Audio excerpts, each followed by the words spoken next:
Good morning. আমার নতুন একটি ব্লগে তোমাদের সবাইকে অনেক অনেক স্বাগত জানাই। আশা করি তোমরা সবাই খুব ভালো আছো। তো প্রায় এক মাস ধরে আমি কোনো বড় ব্লগ দিতে পারিনি। তোমাদের সাথে আমি অনেক শর্টস ভিডিও শেয়ার করেছি, কিন্তু ব্লগ দেওয়া হয়নি, কারণ এক মাস আগে আমি বোনের বিয়ের জন্য বাড়ি গেছিলাম। ওখান থেকে আসার পর আমার খুব জ্বর হয়ে গেছিলো, আর এখনও গলাটা ধরে গেছে, তোমরা বুঝতেই পারছো। তাই জন্য বোনের বিয়ের কোনো ব্লগ আমি দিতে পারিনি তোমাদেরকে। আর এখন প্রায় এক মাস হতে চলো বোনের বিয়ে, তো এখন প্রায় ব্লগগুলো সব এডিটিংও হয়ে গেছে, শরীরটা একটু ঠিকও আছে। তাই ভাবলাম আমি তোমাদের সাথে এখন ওই বোনের বিয়ের সব ব্লগগুলো শেয়ার করব। প্রথমে আমি ট্রেন থেকে নেমে গেছিলাম শ্বশুরবাড়ি, সেখানে আমি কোনো ব্লগ করতে পারিনি। তো শ্বশুরবাড়ি থেকে যখন আমি বাপের বাড়ি আসছিলাম, ভাই আমাকে আনতে গেছিলো। তো আজকে আমি সেই ব্লগটাই শেয়ার করব, মানে আমার বোনের আইব্রো ভাতের আগের দিন কী কী হয়েছিল সেটাই আমি তোমাদের সাথে আজকে শেয়ার করব। তোমরা দেখতে থাকো। আর যদি তোমাদের আমার ভিডিও ভালো লেগে থাকে তাহলে চ্যানেলটাকে অবশ্যই লাইক, শেয়ার আর সাবস্ক্রাইব করে দিও। আর এরপরে অনেক ভালো ভালো ব্লগ আসতে চলেছে, বোনের বিয়ের ব্লগ। তো তোমরা তাড়াতাড়ি সাবস্ক্রাইব করে নাও, তাহলে সব কিছু দেখতেও পাবে। হাই, অনেকদিন বাদে আমি আমার ব্লগে ফিরে এলাম। তো এখন আমরা দিকে শ্বশুর বাড়ি এসেছিলাম দিকে আনতে, তো এই সিওড়ি দিকে বেরিয়েছি, এবার গড়বেলার দিকে যাচ্ছি। তো এবার যাবো মামা ঘর, তারপর আজকের ট্রিপ শেষ হবে আর কি। তো ঘর ঢুকবো। কালকে থেকে নতুন একজন আমাদের মধ্যে যে টিম মেম্বার ছিল, বিয়েতে অংশগ্রহণ করবে। তাই প্রথম বিয়ে, সরি একটাই প্রথম বিয়ে নাকি। হ্যাঁ, তো সেই অনুষ্ঠানের জন্য এরা আসছে। তো দেখা যাক কতদূর কী হয়। তো প্রায় 6 মাস পর আমি বাড়ি যাচ্ছি, তাই জন্য খুব ভালো তো লাগছেই। আর দেখো, এই রাস্তাটা আমার এত ভালো লাগে, যখনই বাপের বাড়ি যাই তখন এই রাস্তাটা দেখতে এত ভালো লাগে, আর কি বলবো। আর আমার মামা বাড়ি হচ্ছে আমার বাপের বাড়ি আর শ্বশুর বাড়ির মাঝে একদম। তো প্রথমে তাই জন্য আমি মামা বাড়ি যাবো, মামা বাড়িতে বোনের সাথে, দিদার সাথে আর সবার সাথে দেখা করে তারপর আমি বাড়ি যাব। আমরা বিয়ে বাড়িতে, আমি সবার কাছে যাবো একবারে, দেখি আমাদের নতুন কোণে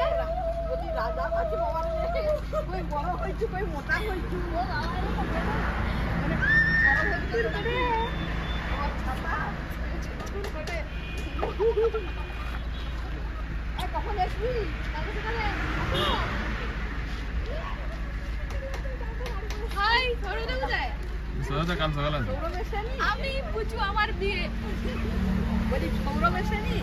কাল আসবে, কাল সকালে, কাল সকালে আসবে। বিরাট রোদ গরম। কালকে সকালে।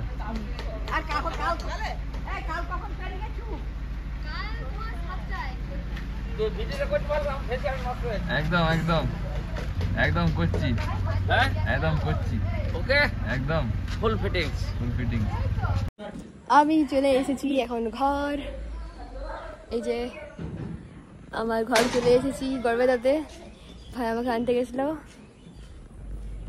তো ভাই ঢুকছে, এত বড় ব্যাগ টেনে নিয়ে আসছে। বাড়িতে সবার সাথে দেখা করে আর কিছু খাওয়া দাওয়া করে এখন আমি চলে এসেছি সোমাদির কাছে নেল এক্সটেনশন করাতে। এই সোমাদি আমাকে বিয়ের সময় আর হলুদের সময় সাজিয়েছিল। তখন দিদি নেল এক্সটেনশন করতো না, এখন এই যে দেখো এখানে সব নেল এক্সটেনশনের জিনিসপত্রগুলো আছে। আর এই যে আমাকে নখগুলোও লাগিয়ে দিয়েছে। এখন পুরো আমাকে রাক্ষসীর মতো লাগছে এত বড় বড় নখ লাগিয়ে, কিন্তু না মজা করছি জাস্ট। তো দিদি ভীষণ ভালো সাজায়, কারণ আমার বিয়ের সময় আর আমার হলুদের সময় যে মেকআপটা হয়েছিল সেটা দেখার পর অনেকেই দিদির মেকআপটা পছন্দ হয়েছিল। আর এই যে দেখো এখন আমি একা বসে বসে বোর হয়ে যাচ্ছি, কারণ দিদির পার্লারে কিছুজন এসেছে হেয়ার কাট করার জন্য। তো দুজন এসেছে, তাদেরকে হেয়ার কাট করতে একটু সময় লাগবে। এই দেখো তার মাঝখানে এসে দিদি আমার একবার হাতের নখগুলোকে একটু সেভ করে নিল। এরপর মাঝখানে আর কোনো ভিডিও ক্লিপ নেওয়া হয়নি, কারণ আজকে ভীষণ গরম। আর তারপরে আমি এবার শাড়ি পরে এসেছি, তো গরমে মাথা আমার খারাপ হয়ে যাচ্ছে প্রায়। আর দেখো প্রায় নখটা হয়ে এসেছে। এই দিদি এখন নেল পালিশটা ভালো করে পরিয়ে কিছু একটা নখের উপরে করছে আর কি, আমি জানি না ঠিক মতো। এখন এই মেশিনটার মধ্যে কিছুক্ষণ রাখবে। তো আমি এসেছিলাম 5:30টার দিকে, আর এখন প্রায় 8টা বাজতে চললো। আমার ভাইয়ারও বাইরে এসে দাঁড়িয়ে আছে, আমাকে আনতে এসেছে। আমার এখনও পর্যন্ত হয়নি, আমি অনেকবার ওদেরকে বললাম যে তোরা একটু দাঁড়া, আমার প্রায় হয়ে এসেছে। তার মাঝখানে আমার নখটা পুরোপুরি হয়ে গেছে। আমার কিন্তু বেশ ভালোই লেগেছে। এই প্রথমবার আমি দিদির কাছে নেল এক্সটেনশন করালাম, তো আমার খুব পছন্দ হয়েছে। আবার আমি পরেও করাবো। তোমাদের যদি এই সোমাদির এই নেল এক্সটেনশন ভালো লেগে থাকে তাহলে তোমরা অবশ্যই সোমাদির সাথে কন্ট্যাক্ট করে নিতে পারো। আমি স্ক্রিনে তার নাম্বারটা মেনশন করে দেবো। এই যে রাত 9:30 বাজছে, এই মাত্র নেল এক্সটেনশন করে এসেছি। বসে গেছে মেহেন্দি করতে। আর যার বিয়ে তাদের বাড়িতে কেউ যায়নি এখনো পর্যন্ত, শুধু আমার মেহেন্দি করার জন্য বসে আছে। এই যে এবারে পুচুর কাছে চলে যাবে সবাই। দেখো আমার ভাই আমার মেহেন্দিটা খুব ভালো করেছে। আমার বিয়ের সময়ও আমার এই মাসিমণির ছেলে দুষ্টু আর যে কোণে তার বোন দুজন মিলে আমার 2 হাতে মেহেন্দি করে দিয়েছিল। ওরা দুজনেই খুব ভালো আঁকে।